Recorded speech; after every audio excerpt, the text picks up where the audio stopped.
Natian wujud temong peksi pelawak yo lunggah-lungguh ae ndak dirasani wong. Lho kuwi omongo sapa iki lak streaming. Dalang lo. Lho, dalang ndi? Jawa Tengah lo. Lho, lah terus sing mbok mantan pacar sapa? Nang kene wonge. Lho. Lah ya sapa kok iso? Iki lho. Oh, iki njledek iki kok iso. Jenengan lek kula jujur mpun duka lho nggih. Sampun nesu. Lek jenengan lek kula jujur panjenengan sampun duka kalih kula. Ya mbuh engko.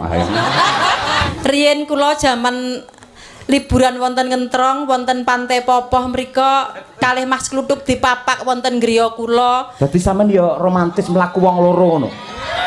Neng aku asline ya seneng karo dheweke Mas Cahyo. Nyuwun ngapunten nggih kula gandeng sampun kalih taun riyen kalih Mas Kluthuk. Rungokno. Ah, Wis to ning kono ae ora usah ngendi. Rene wae pancal raimu ngene. Terus, Bu Kesi selama 2 tahun nih yang kamu lakukan apa saja? Loh, Wah, Bu Kesi duduk kowe.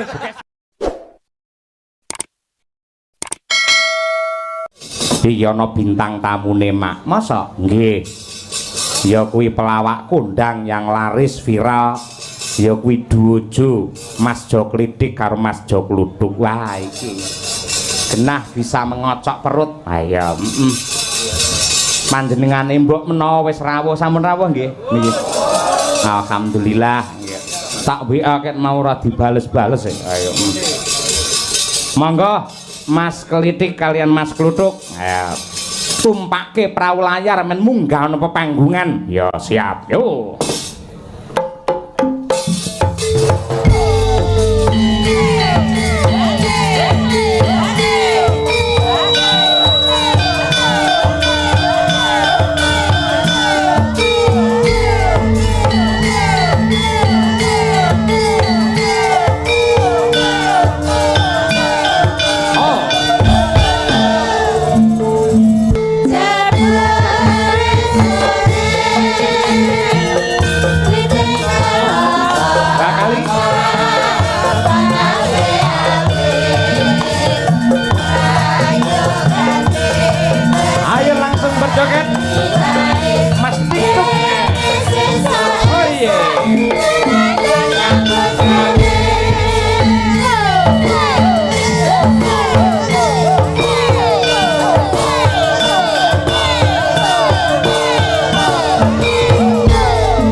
Alhamdulillah sampun sowan menika Mas Klidik kalian Mas Kluthuk.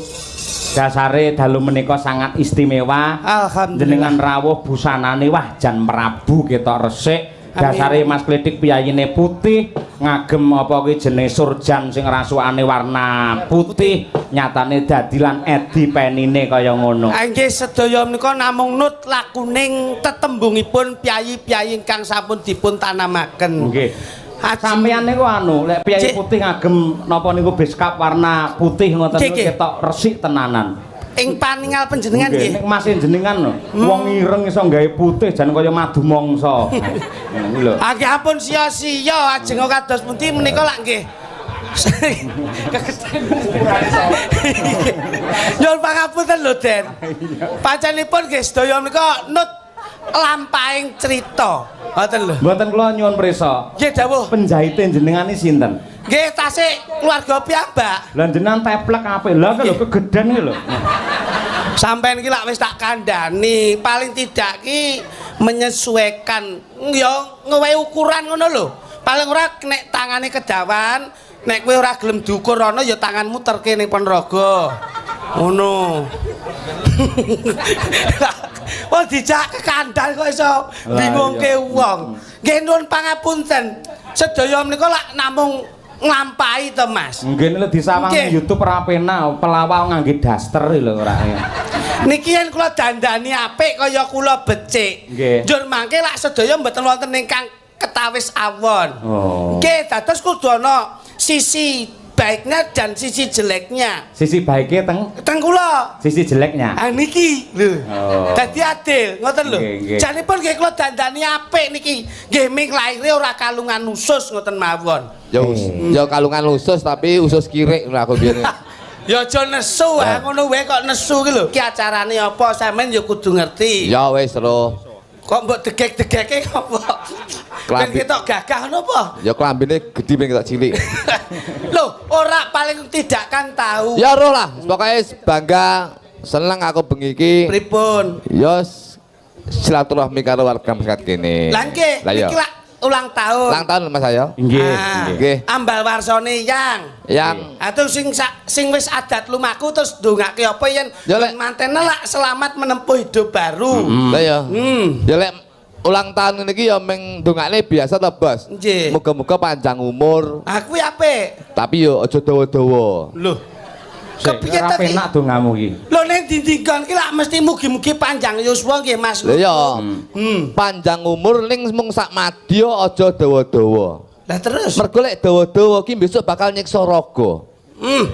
Kok iso tekan kono? Lho iya. Dongak niki panjang umur sak madya, aja dawa-dawa mergo nyiksa raga. Umpama kowe sing ulang tahun, Nggih. kowe tak dongakne muga-muga panjang umur adalah umurmu ngantek 180 tahun.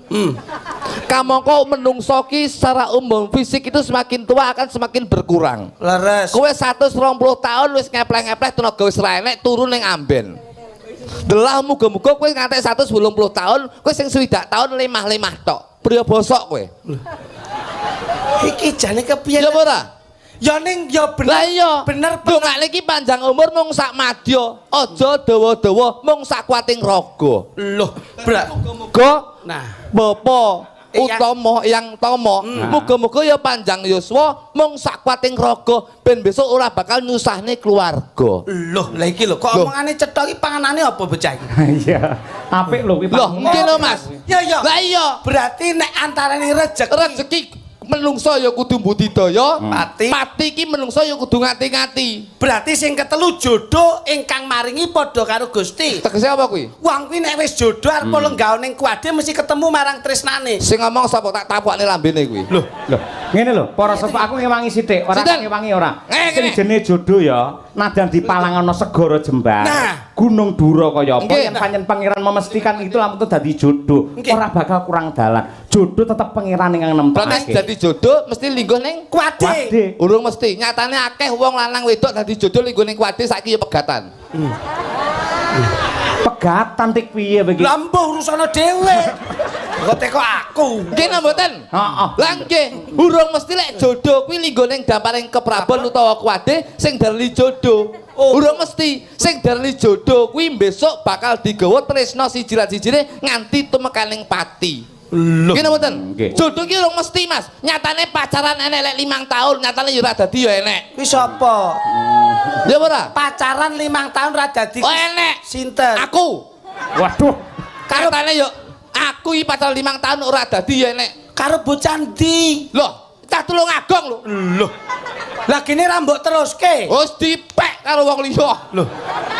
Lho kuwi omongo sapa iki lak streaming. Dalang lho. Loh, dalang ndi? Jawa Tengah. Loh. Lah terus sing mbok mantan pacar sapa? Nang kene wonge. Loh. Lah ya sapa kok iso?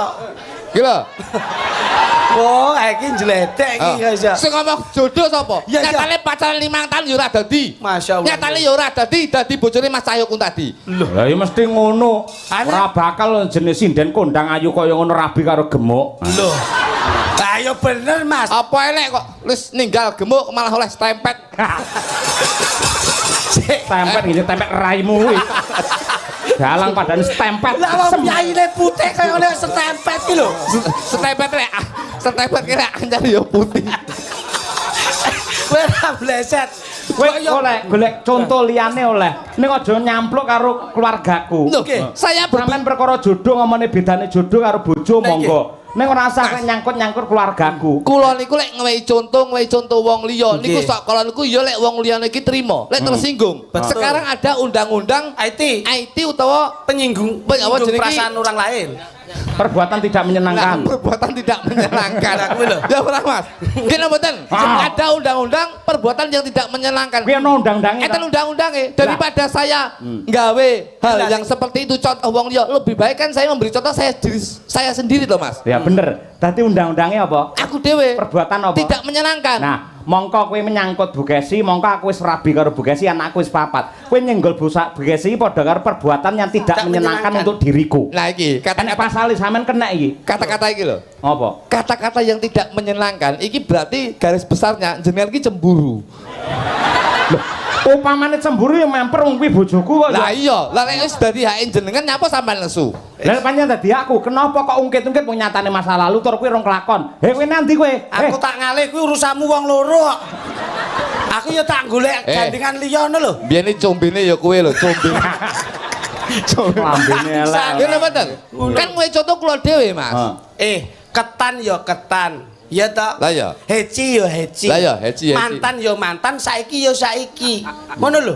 Tidak perlu harus mengingat hari kemarin. Yang perlu kita ingat hari sekarang. Nah, ya ora ngono. Kemarin adalah kenangan, hari ini adalah tumpuan, besok adalah jawaban. Ngono lho. Karepku nggih niku. Nah, Aja lesu. sampean ki nuwun sewu. Ini Eyang Tomo itu menginginkan situasi yang Lah membahagiakan. ya aku mau contoh iki bahagia lho iki. Bahagia iki. Bahagiamu apa Jajal? Lho ketemu karo mantanku bahagia. Lah, balik rono to. Ya, Mongko Tom. karo adike wis diarahne ngrembug Mbah Betul. Tomo lho. Nih. Kenapa nyerempet-nyerempet ngene Bu Gesi? Nyuwun Mongko sewu, aku wis Pak anak-anak Nela. papat sing siji melu rene. Lah nganti kaya ngono kuwi lho. Nyuwun sewu Mas Yoyo. Nyuwun sewu, pun Apa? stop, ndak usah Kowe milih ndi? tukaran. Ayo. Lah milih aku sesuk nang Solo, lek milih Gluk-gluk ya sesuk nang ngono, Mbaben apa nang Gudi kono. Ayo. Wah, jenengan niku kejeron kok, Gus. Lah kowe ngatasi ora dibelani kok bojone kaya. Anu panjenengan dawuh mawon. Kula niku. belani Nggih, kan nggih. gawe parian riyen. Nggih. Kelemben-kelemben roti-roti. Wis tau. Biyen-biyen saiki ya saiki. Kulino. So, Jenengan iki ngasih peluang dulu toh, Gus. cemburu. Kowe ora gemedhe ndasmu.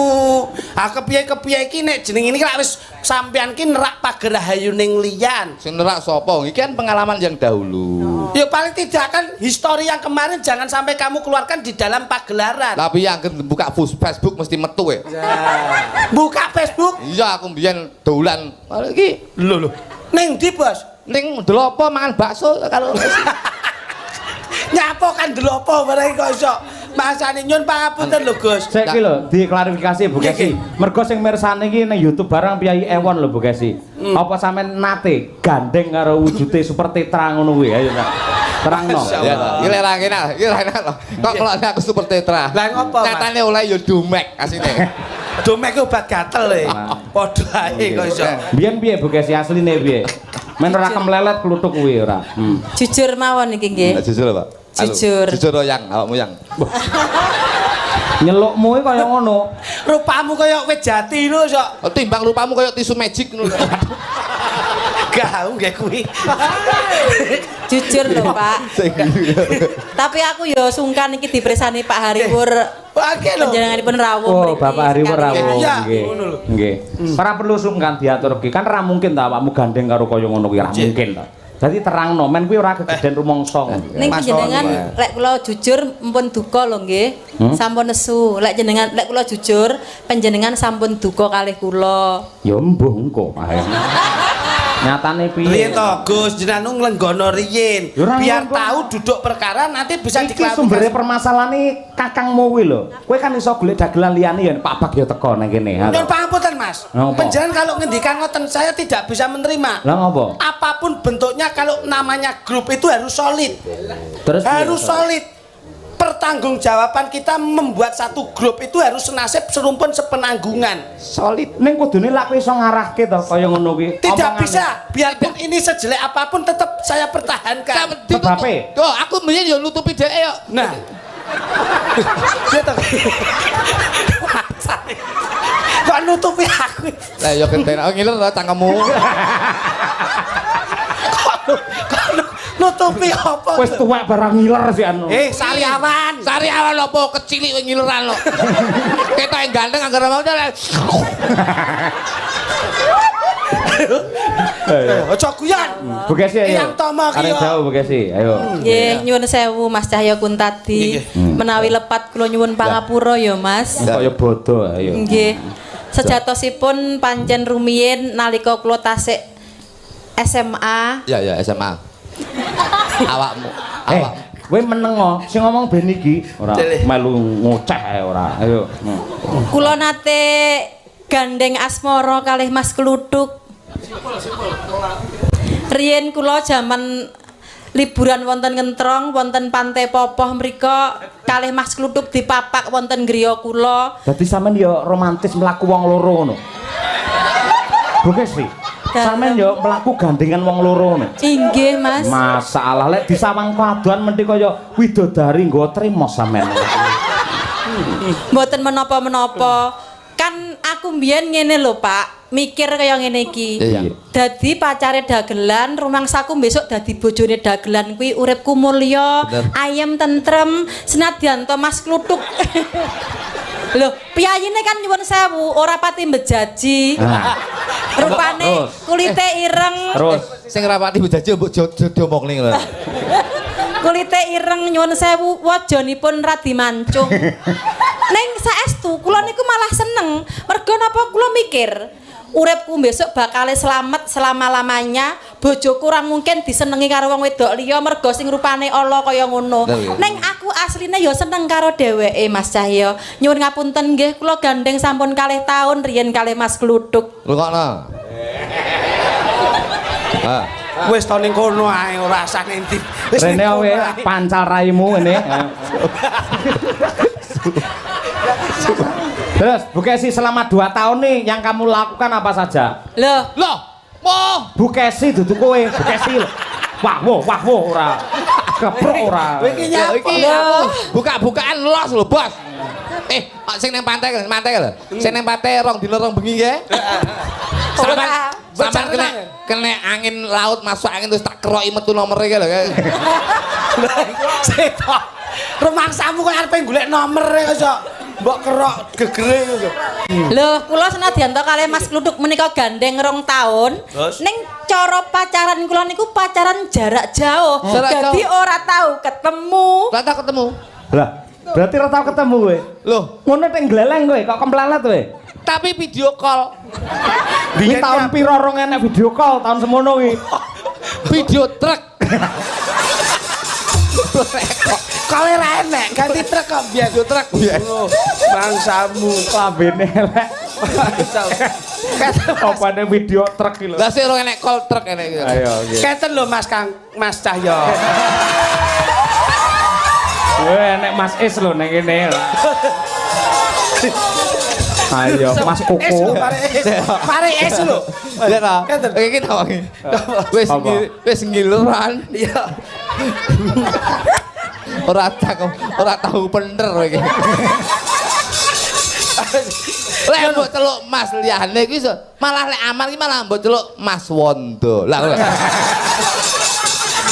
Malah dijak mancing kok malah. Yektosipun lak namung bumbu. Nah. Tidak ada kenangan sebagai umat dipun Gusti. Nggih, Bos. Kabeh menungso kuwi mesti nggawa kenangan. Terus? Mula kenangan sing elek ayo ditinggalke, kenangan sing apik ayo digedhekke. Nggih, ngoten niku. Mula kaya dene keluarga besar Eyang Tomo. Nggih. Ini mempondasi dengan kenangan-kenangan yang menanamkan dengan penuh kebahagiaan. Betul. Mula putranipun Mas Kris dan Nggih. sedaya putranipun. menika hobine off-road. Nah, Menika Off-road ya apa? off-road Apa ngene iki apa? numpak jeep lho. oh jadi olahragane apa Bro? Off-road Nek bojomu olahragane apa? outbound. Pemajat tebing. Ora. Lah outbound ki lak menek nggon tebing. Outbound ki out ki metu, bound ki utang. Dadi bojo ki hobine metu golek utangan. Pak karo BRI di backlist bisa. Saiki wis dibuka. Mangsane. Mula Nah menika ugi wonten awala Mas Klitik. Dipun Mas. Nggih. Cobi mbok kula rencangi to Den. Nggih, monggo. Ya Mas. Iki mesti kokolan laku nyapa. Lah oh ya jenenge aku lak wis ngancani Pak Juari. Genti sampeyan.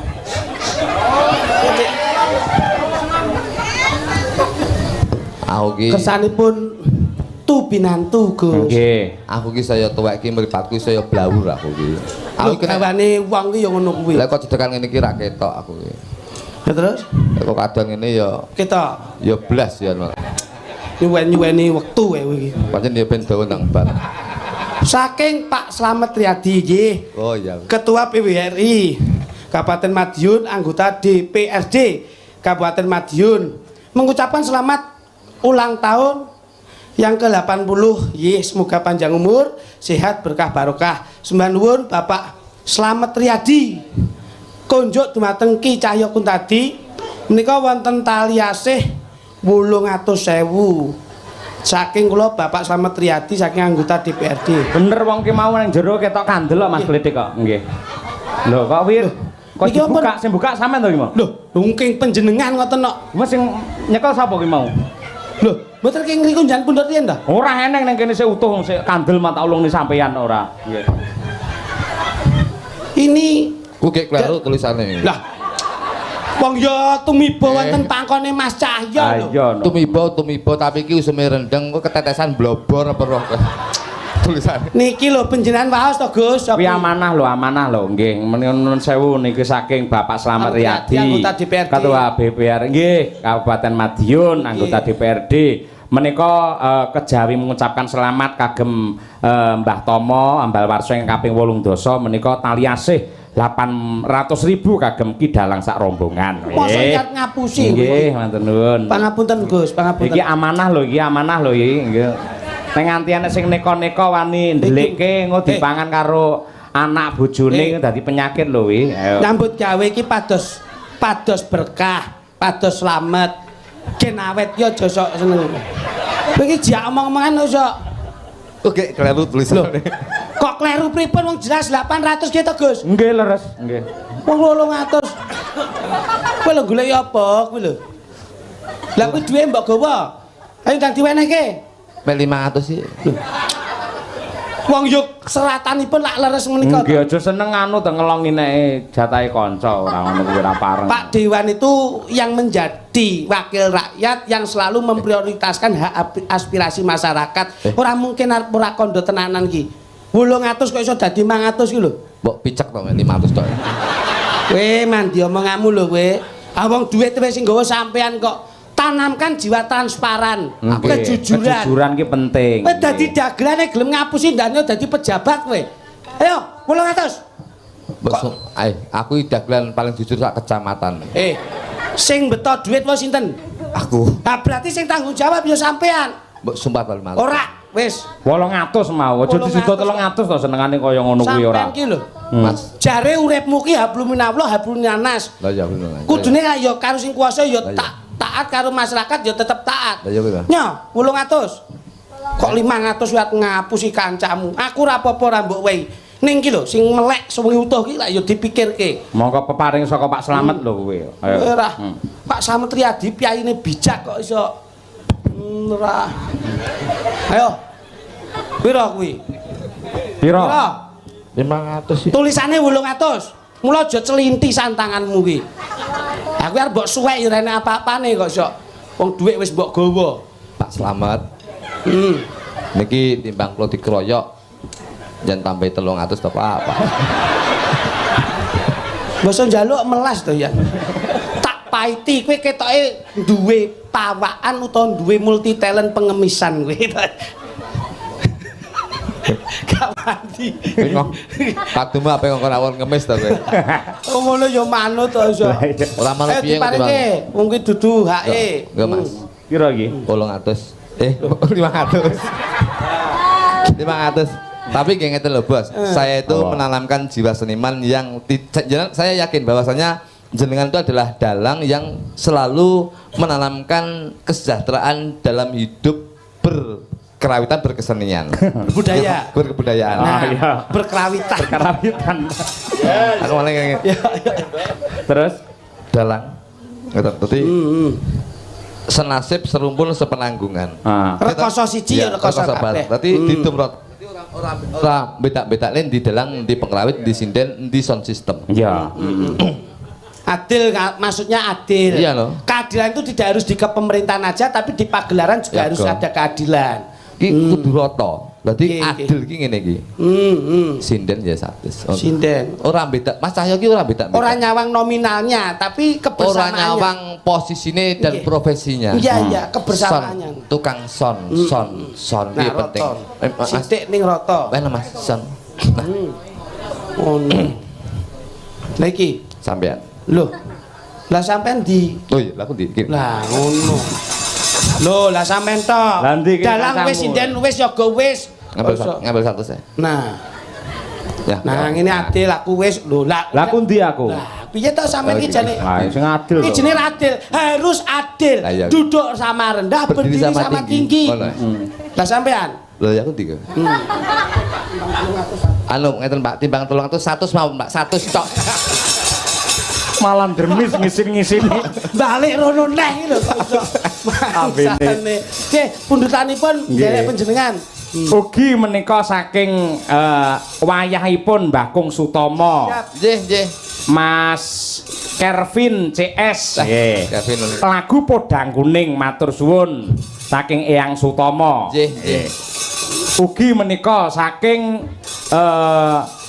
Ketua Paguyuban Purna Bakti Guru Kecamatan Geger, Geger. Bapak Suhadi. Katur dumateng Eyang Kung Tomo, selamat ulang tahun yang ke-80. Semoga sehat selalu dan panjang umur, banyak rezekinya, barokah.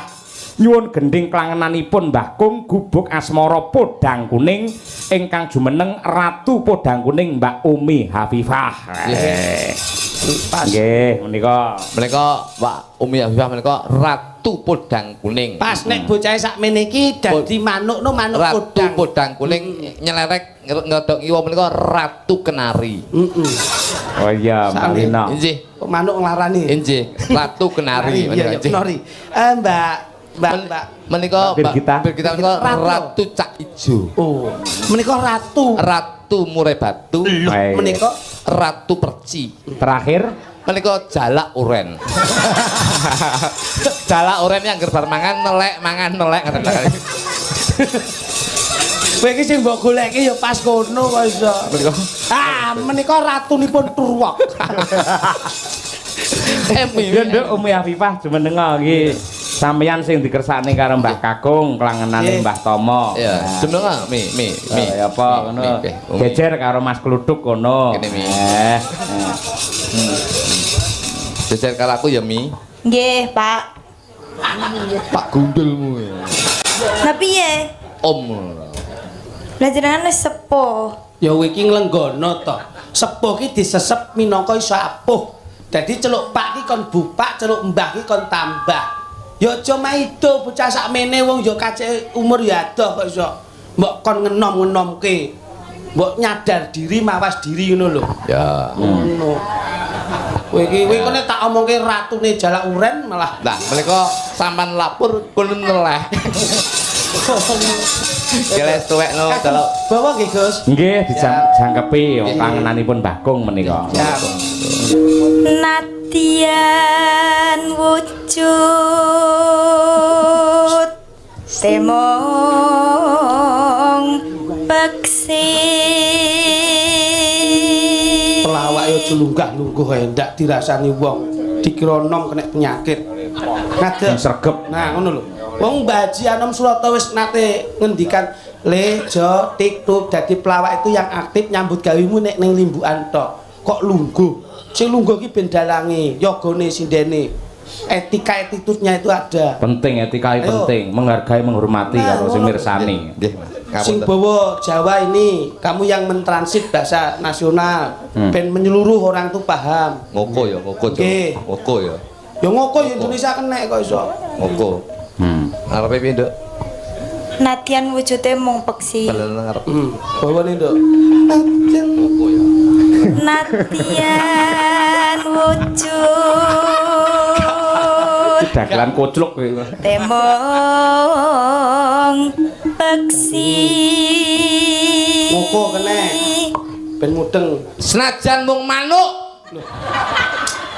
Wujute ku lho. Lah iya, senajan wujude mung manuk. Oh iya. Iki nggih mempertegas, Wujute memperjelas. nek ngoko apa? Bentuke Nah, ngono. manuk. Wong. kurang Tenono sik to. kewete lining branta Ya, Ruk. Gawe seneng ati. halus manis nangsa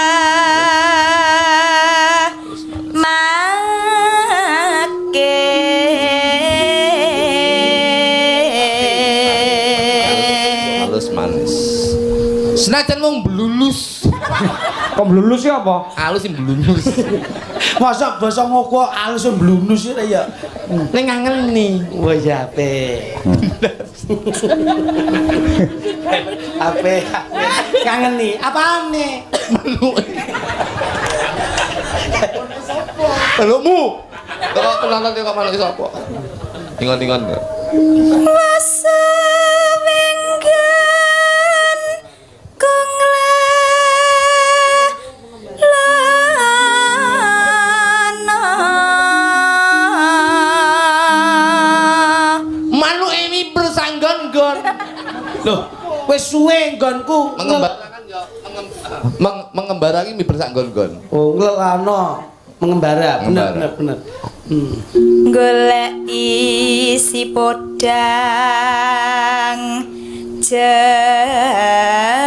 jenah Goleki kancane ya kuwi podang kuning. Wah. Mudeng lho. Kuping. Jenar ya apa jenar? Jenar ya apa? Cedak gendul. Lah jenang kok iso. Jenar ki saka tembung Apa? Ayo ayo. Dapur wilaruh. lho wong aku ki Apa? marang tuaku dalang ora mudeng. Dalang lak karo tamu kuwi pekok. Aku ki ora tau kok terus mbawe peluang. Lah ya apa? Jenar ya apa? Jenar ki Apa? ngene, Apa? Je karo nar. Lambemu Kuning ora. Nah, wis diomongi warna, jenar ki warnane kuning. Waduh, kudu warna kuning. Lah tak tambahi ben apik lho. Malah ketok Mantune warna, dalang mangsane. Gek nyap to. Lah hitung-hitung cara kawi. nggih. Eko ya. Setunggal, Nah, dwi, Wi, kalih, tri, tiga, catur, sekawan, ponco, ponco menika 5. sak, Sat menika galek banyune. 6. sat ki 6. Lem. Jajak. Saya guys setunggal kali 3. Ora. Iki apa iki? Hidung. Irung. Hidung. Hidung. Iki basa Indonesia. Ya. Basa Jawane Sejane apa? dumung. Lambe basa Indonesiane. Ya mulut. Nek ngisor lambe Janggut. salah. Berarti nek sinau Jawa kurang. Lah apa? Nek basa Indonesia irung apa? Hidung. Nah, nek lambe Mulut. ngisor mulut Apa kuwi? ngapa? Janggut. Salah. Apa? Ngisor mulut ki bakdo mulut, rejek, ruah, sapar. Nah, terakhir besar. Mudeng kok. Lah kok tiba tak cekel kok podang kuning. Bisa teteke mak-mek lho. Bocah iki kangene ya ngono kuwi. Malah enak iki lho cekelane timbang bojo. Iso pas ngono lho. Grenjel-grenjel iso pas. Bisa ndek ya. nggih Pak Pak Neh.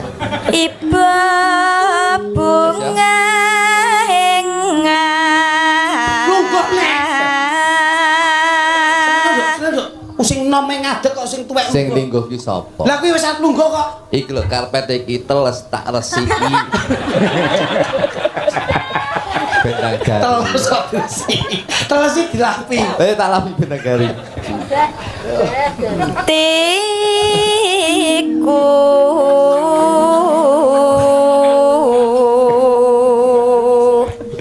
nyanding bisa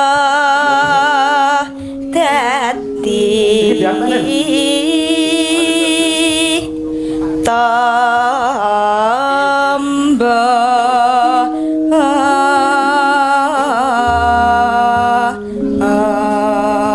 Muga-muga manuke iso dadi tombo. Manuke sapa? Manuke dalange. Ana dalange piye? Oh, bowo. Oh, panjen kae anu kok cungkok kok, cungkok. Sebelum balok blekok. Cungkok. Maluke. Pinaga kuwi. Nah, Linggo. Dagelan kok linggo. Masa ya ora entuk ngelak to, Bos. Iki mung limbukan tok. Totalitas tuh penting. Terus ini kepotong 5 menit we linggo. Iki perkara mau bayari wong nganggur kowe. Lho, aduh bijaksana. dawe yang tomo ki wong urip lak mung mampir ngelak. Lah iya nek ngelak kudu Ngombe. nah ngono lah ya pas to.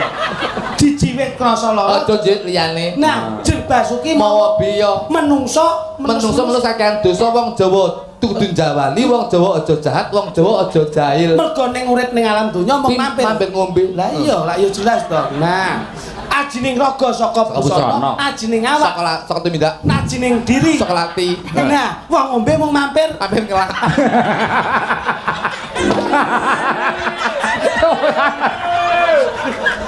Wong ngombe mau mampir urip. Walah. Wis ngileran pekok. Modele saiki kobongan kabeh damun. Pancen tak gawe ngene lho. Ora kaya ngono kowe ya pekok. Yo diaturake mobil khusus dumateng Mbah Tomo, ugi dumateng Bapak Hari Wuryanto. Mugi-mugi Madiun bersama Bapak Hariwur kaya podang kuning. Podang adalah burung yang bisa terbang. Kuning adalah emas. Amin. Semoga bersama Pak Hariwur Madiun terbang tinggi ke zaman keemasan. Amin. Yuk. Monggo tetes, yuk kendangnya Mas.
Tembange podang kuning delalah sing nembang ya kaya podang kuning tenan Mas Klitik iki. Leres Gus, leres. Monggo Bu Kesi, mijil cengkok ketoprak dipun aturaken dumateng wabil khusus Eyang Sutomo Sugeng Laras Eyang. Ya.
Sisan gawe iki awake dhewe kula nuwun karo para warga masyarakat ing laladan Sangen ya Mak. Nadyan to awake dhewe marambah makaping-kaping sowan ana laladan mbuh kota apa Kabupaten Madiun yen sowan ana ing laladan Sangen insyaallah nembe bengi iki. Oh iya, kabare ya Sangen iki wis udakara 8 taun iki ora wayangan. Wah, nek suwi men. Ha ya, monggo piyai kene kita ya nadyan udan-udan jembrek kaya ngene le mirsani wayang ya remen. Ha iya. Nadyan rong nate awake dhewe sowan rene ra apa-apa. Ora apa-apa. Piyai kene wis apal mergo kulino nonton neng televisi ya kuwi Sakti TV. Saben bengi yen awan kuwi jam 12 mesti ana wujude pagelaran wayang dipetik saka limbukan utawa gara-gara sing apa kuwi didhawuhi utawa digilir supaya atur panglipur ya mesti awake dhewe. Iya, matur sembah nuwun. Monggo Bu Kesi.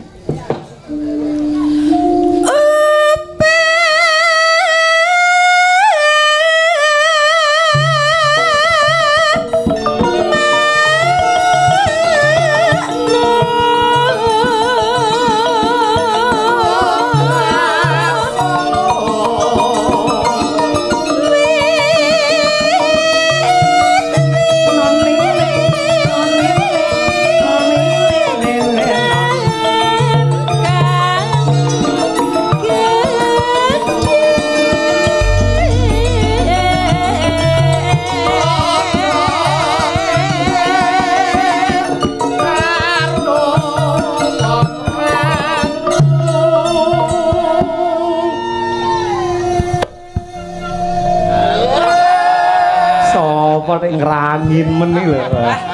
Tak sawer tenan iki lek iso senggak kowe nae. Mbah Kakung pundi luar biasa. Pengrawit to Pak jenengan? Lah napa? Dalang. Lho guru budaya.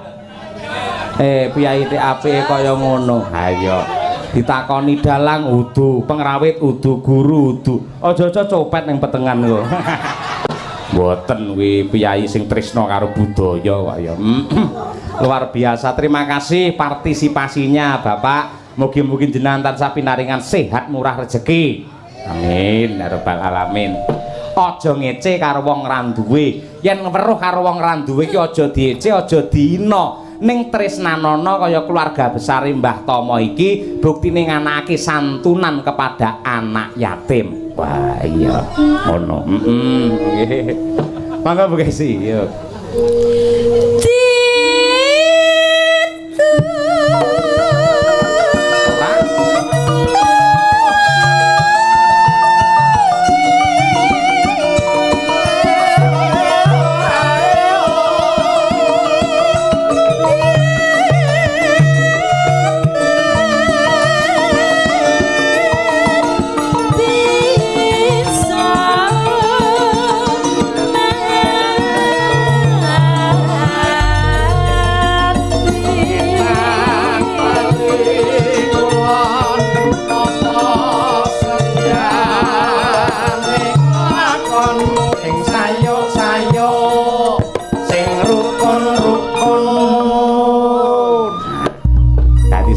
Kena nggih ngelekke marang bab sing apik ya yo iso kaya ki mau to ngetan bali ngulon apa sedyane kelakon sing sayuk-sayuk sing rukun-rukun sing terpenting kuwi ya kuwi sayuk lan rukun gotong royong samat sinamadan daya dinayan walaupun tanggal 17 sesuk beda panemu beda pilihan beda kelangenan beda golongan beda inisiatif beda sing dicoblos ning gandeng Piyai Medion ki Piyai pinter kene mesti nggunakake bab kerukunan merga wis kulino berdemokrasi. Oh ngono. Medion Jakarta janji rukun tetap merdeka. Ya kaya ngono kuwi. Telasne Bu Kesi ya.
Sembah nuwun mijil cengkok ketoprak dibacotake lelagon si kucing kula aturaken wabil khusus dumateng Eyang Imam Sutomo